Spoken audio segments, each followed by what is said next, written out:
Happy anniversary, love. Happy anniversary, love.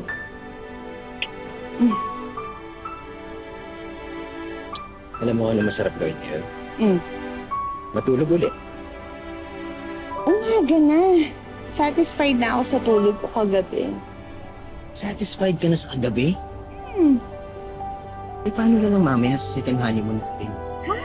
Dapat mas masatisfied ka pa. Ano pa ba? Hindi pa ba second honeymoon yung kagabi? Ano ka? Baka magising yung mga guests dito sa hotel, ah. Eh, bakit naman hindi?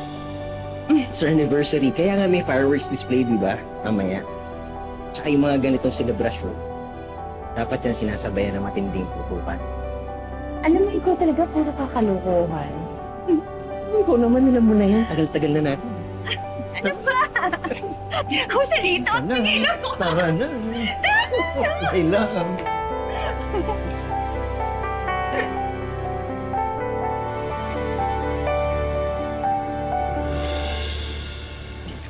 Diba? Ang ganda itong spot na pinili ko. Kasi mamaya saktong-sakto to sa fireworks display. Alam mo, sayang talaga. Sana sinama natin si nanay. Ang ganda ng lugar, oh.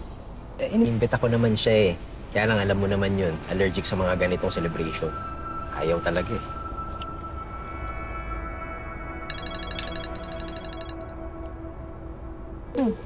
Pa, your phone's ringing.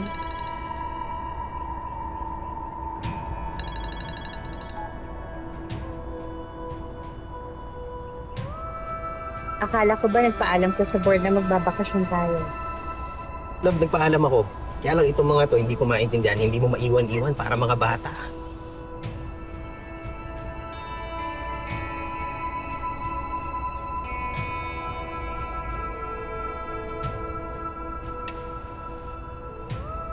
O, ayan. No more phones, okay?